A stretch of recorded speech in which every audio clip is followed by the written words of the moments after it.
Olá, meu nome é Paulo Marçaioli, eu sou autor do blog Esperando Paulo, que é um espaço onde eu publico resenhas e artigos de literatura, de política, sempre com um viés nacionalista e anti-imperialista. E hoje eu vou falar um pouco para você sobre um personagem que diz respeito a esse horizonte nacionalista. É uma figura que é reivindicada aí por pessoas aí de diferentes espectros políticos, não necessariamente tanto pessoas de direita quanto pessoas de esquerda que têm um horizonte nacionalista autêntico vão reivindicá-lo, que é o Marechal Cândido Rondon. Tem aqui uma imagem dele, né? Como a gente pode perceber, ele tem um tipo mestiço, né, que remete a sua descendência indígena por parte de mãe, e ele tem a importância dele reside justamente em ter constituído uma nova política oficial em torno da questão do índio brasileiro, né? Antes dele, obviamente, existiam políticas em torno dessa situação, regulamentações jurídicas em torno da questão indígena ao longo do processo da colonização brasileira, né? A gente teve um evento importante do Marquês de Pombal, a partir de quando eles expulsaram os jesuítas, então a condução da questão indígena vinha sendo tocada pelos jesuítas, né? E o Rondon ele vai constituir um novo. Aí a gente tem esse período do Marquês de Pombal, século XVIII, e aí a gente tem um novo marco no movimento indigenista brasileiro, que é através do pensamento do Marechal Cândido Rondon, né? Ele criou uma entidade SPI, que seria a precursora da FUNAI, né? E basicamente o horizonte dele ele se expressava num lema bastante interessante, que ele dizia que se tivesse que morrer, morrer se for necessário, mas matar nunca, né? O que ele quer dizer, na verdade, é morrer se for necessário em torno da questão indígena, mas jamais cometer atos de violência. Então, qual que é a grande novidade em torno do pensamento do Marechal Cândido Rondon?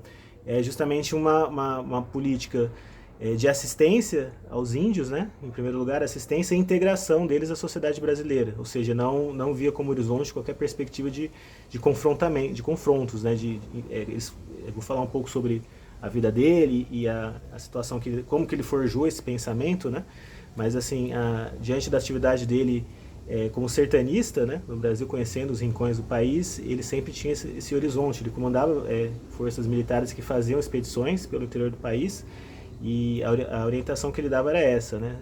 Morrer se for necessário, mas matar nunca. Então, mesmo em momentos em que eles fossem atacados pelos índios, né? Índios eventualmente, se a gente está falando de 1900 e bolinha, então um período que ainda existiam vastas porções do território nacional desconhecidos, né? Sob a influência de tribos indígenas sem qualquer contato com os homens, ainda que estivessem sujeitos ao ataque desses índios, ele tinha como horizonte esse dilema, que é a grande novidade do pensamento dele na questão indígena, né? É não tratar mais essa situação através da violência, mas através de uma orientação conciliatória, né? Então, falando rapidamente sobre a vida dele, né? Ele nasceu em 5 de maio de 1865, ele veio do interior do Mato Grosso. Como eu disse, ele era mestiço, né? O pai dele era um mameluco, né? Uma mistura de português com índio. A parte de mãe ele tinha uma descendência puramente indígena, né? Então isso se revela no semblante, na aparência física dele. Ele perdeu os pais muito cedo e foi criado por um tio que auxiliou ele nos estudos, né? E logo quando ele concluiu os estudos primários, ele se lançou ao Rio de Janeiro para cursar a escola militar, né? Uma escola militar do Rio de Janeiro, bastante tradicional, conseguiu ser aprovado, né? Ele se notabilizou por ser uma pessoa muito disciplinada nos estudos, ao ponto, na fonte que eu estudei, que ele até tinha momentos que ele ficava passando mal de tanto que ele estudava, né? Conseguiu concluir os estudos com notas brilhantes. Ele estudou nesse colégio militar no Rio de Janeiro, no período onde quem lecionava lá era o Benjamin Constant, né? E lá era uma fonte foi bem numa época que tinha uma forte influência tanto do pensamento republicano quanto do pensamento positivista, né, dentro das Forças Armadas e especificamente nessa escola militar no Rio de Janeiro, né? E isso vai ser um dos traços que vão constituir o pensamento do Marechal Cândido Rondon, inclusive no que diz respeito à percepção que ele tem dos índios, né?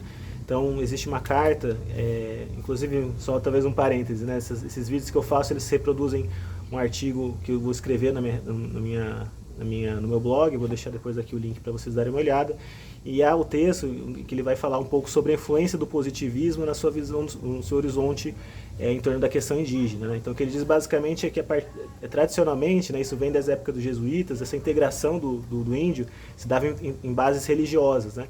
E a grande novidade dessa nova política indigenista que ele vai instituir é laicizar isso, né? Então, a influência positivista. Então, tirar essa integração do índio através da religião, pela atividade missionária que vinha tradicionalmente dos jesuítas, e constituir a assimilação social deles através da indústria, através do trabalho, assimilando também a cultura do branco. Então ele tinha esse horizonte. Hoje pode se problematizar um pouco isso, né? Mas basicamente era essa perspectiva que ele vai instituir, uma visão de integrar o índio sempre num horizonte laicizante, né? Decorrente aí dessa orientação positivista. Então ele vai se formar nessa escola militar, e aí muito jovem, a partir de 1890, que eu acho que esse é o período mais importante da vida dele, entre 1890 e 1900, ele vai participar de grandes expedições militares, que tinham como finalidade constituir telégrafos em todo o território nacional, como uma forma de integrar esse território. A gente está falando República Velha, né, 1890, logo a proclamação da República. Inclusive ele esteve presente nesses eventos da proclamação da República. Então os primeiros governos ainda eram um país desconhecido, vastas porções do território brasileiro basicamente desconhecidos ou muito isolados, e a constituição desses telégrafos demandava expedições militares, né? Então as Forças Armadas estavam à frente desse projeto, e ele, como militar, ele conduzia essas tropas que iam para os sertões. Então eles passavam pelo território do Mato Grosso, onde é hoje Rondônia, eles chegavam até o Acre, recém-incorporado ao território brasileiro, né, no final do século XIX, para inclusive constituir linhas de telégrafo que demarcassem as fronteiras geográficas, as fronteiras do país, né, com o Paraguai, com a Bolívia. Então ele se lançava esses movimentos, e ele tinha inevitavelmente que travar as relações com os índios, né? E ele foi temperado nessa atividade de sertanista, que ele foi travando esses contatos, e ele foi desenvolvendo a sua teoria. Eles observavam dessa forma: não adianta a gente estar fazendo uma expedição para constituir esses telégrafos. Então não é simplesmente um processo, é um processo que envolve o trabalho, a engenharia em torno disso. Então se eles tivessem um horizonte beligerante contra os índios, eles não iam prosperar, eles iam ser atacados, eles estavam isolados. Então era necessário constituir uma relação de paz com os índios, né? Então os relatos que eles falam é que quando eles eram atacados pelos índios na Mata Cerrada, através de arco e flecha, né, eles não reagiam à bala. A orientação do Marechal era retroceder de forma ordenada, né? Eles deixavam presentes, inclusive, para os índios, né? Os índios eles atacavam, e aí eles faziam eles recuavam de forma ordeira, deixavam presentes, né? Eles estavam sujeitos aí a não só morrer de arco e flecha, mas essas expedições militares eram atividades heróicas. Estavam sujeitos a morrer de malária, de doenças, de fome, passavam fome, né? E o Marechal Cândido Rondon, ele era um sertanista, né? Ele veio do meio do sertão do Mato Grosso, ele nasceu lá, sangue indígena, então ele conduzia as tropas, inclusive nos momentos que passavam fome, eles se mobilizavam, davam um jeito, comiam as coisas que tinham na floresta, né? E foi através desse trabalho, dessas expedições militares, que ele foi desenvolver a sua ideia sobre a questão indígena, né? Dentro desse horizonte de prestar assistência, né, e integração social, assimilação desses índios da sociedade brasileira. Esse era um projeto nacional, que foi através dele que se constituiu depois o que seria a FUNAI hoje. Hoje já, obviamente, sob outras influências aí, eventualmente até não tão positivas, né? Trazendo a questão indígena aí, instrumentalizando eventualmente através de problemas aí que dizem respeito até à soberania nacional, né? Então a gente está falando num momento um pouco anterior aí à situação indigenista que a gente tem hoje. Bom, ele vai continuar então essa atividade sertanista, depois ele vai sair de lá, vai se notabilizar como essa pessoa de referência à questão indígena no país, né? Já no final da vida, em 1955, ele vai receber do Congresso Nacional a insígnia de Marechal, né? Ele vai morrer 2 anos depois, 1958, e a gente tem, acho que, uma referência importante, né? No mesmo ano que ele foi constituído como Marechal, né? É um território onde ele atuava, ele foi constituído como Rondônia, né? Que é o Rondônia, as pessoas pensam nisso. Rondônia vem do Marechal Cândido Rondon, né? Então é isso. Se você se interessou por esse conteúdo, eu sugiro que você se inscreva no meu canal. Tem a resenha desse artigo que eu vou deixar aqui na descrição, e a gente se vê no próximo vídeo.